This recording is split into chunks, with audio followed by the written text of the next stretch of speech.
ओपनच्या पोरांनी 98% मार्क घ्यायचेच कशाला ना. जर त्यांच्या मनासारख्या ब्रँचेसच भेटणार नसतील तर 98% मार्क घेऊन कशाला ओढता येईल. काहीतरी हातगाडी, चहाची टपरी टाकता येईल, नाही तर हातगाडी टाकता येईल.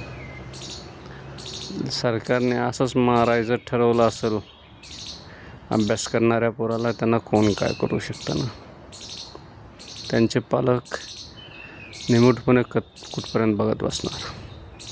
तर माझ्या पोराला 99.9 मार्क जर मिळून त्याच्या मनासारखी जर ब्रँच भेटत नसेल तर कसा हा देश पुढे जाणार आहे.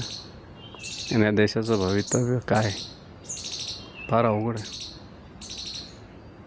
त्याच्यापेक्षा 5-5 मिनटावर ओपनवाल्याने ज्यांना 10% आरक्षण आहे ना, त्यांनी सरळ शेंगदाणे, मुरमुरे, भेळ, चहा, त्याच्यानंतर अजून समोसे, कचोरी हेच विकावं.